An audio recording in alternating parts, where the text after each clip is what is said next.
Welcome back to be alert. Chain స్నాచర్లు, సూది సైకోల దాడులతో జనం బెంబేలెత్తిపోతున్నారు. ఇలాంటి కేసుల్ని ఛేదించేందుకు పోలీసులు ముప్పతిప్పులు పడుతున్నారు.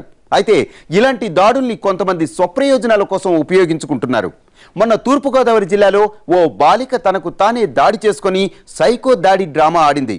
ఇవాళ నల్గొండలో మరో బాలిక అదే పని చేసి అందరినీ పరుగులు పెట్టించింది.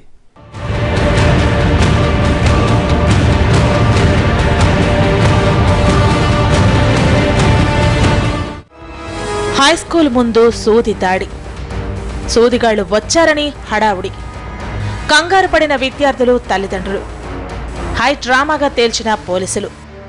అదిగో పులి అంటే ఇదిగో తోక అన్న చందంగా తయారవుతోంది పరిస్థితి. నల్గొండ జిల్లా దేవరకొండ రోడ్డులో కలకలం రేగింది. సెయింట్ ఆల్ఫెన్సిస్ హై స్కూల్లో 9వ తరగతి చదువుతున్న ఈ బాలిక తనపై ముసుగు ధరించిన సూదిగాడు దాడి చేశాడని చెప్పింది. స్కూల్కి రావడం ఇష్టం లేక స్కూల్ గేట్ దగ్గరే సైకో డ్రామా ఆడింది. తనకు తానే కుడి భుజంపై సూదితో గుచ్చుకుంది.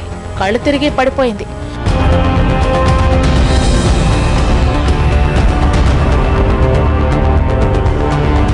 కుమారుణ్ణి స్కూల్కి తీసుకొచ్చిన ఓ తండ్రి పడిపోయి ఉన్న బాలికను చూశాడు. భుజానికి సూది గుచ్చి ఉండటంతో అది సూది సైకో పనిగా భావించాడు. స్కూల్ సిబ్బందితో కలిసి పాపను ప్రభుత్వాసుపత్రికి తీసుకొచ్చాడు. ఈ షర్ట్కి సూది కుచ్చుకొని ఉన్నది. ఒక అతను తీయబోతుంది. ఆ సిరంజి కూడా ఉంది సార్, దానికి నీడిల్ ఉంది, సిరంజి ఆ షర్టుకు కుచ్చుకొని ఉంది, వేలాడుతుంది.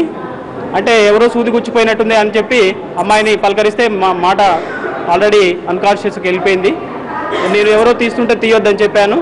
సరే కర్చీఫ్తోని తర్వాత నేనే పట్టుకొని ఆమెను వెంటనే గవర్నమెంట్ హాస్పిటల్కి ఇమీడియట్లీ వితిన్ 5 minutesలో తీసుకొని రావడం జరిగింది. దీనిపై దర్యాప్తు మొదలుపెట్టిన పోలీసులు స్కూల్ సీసీ కెమెరాలో ఫోటేజ్ను పరిశీలించారు. అక్కడ సైకోలెవరూ కనిపించలేదు.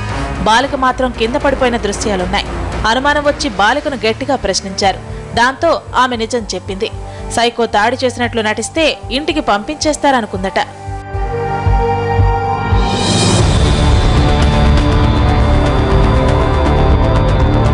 కిందటి వారం తూర్పుగోదావరి జిల్లాలో ఇలాగే ఓ బాలిక తనపై బ్లేడ్తో సైకోలు దాడి చేశారని నాటకమాడింది.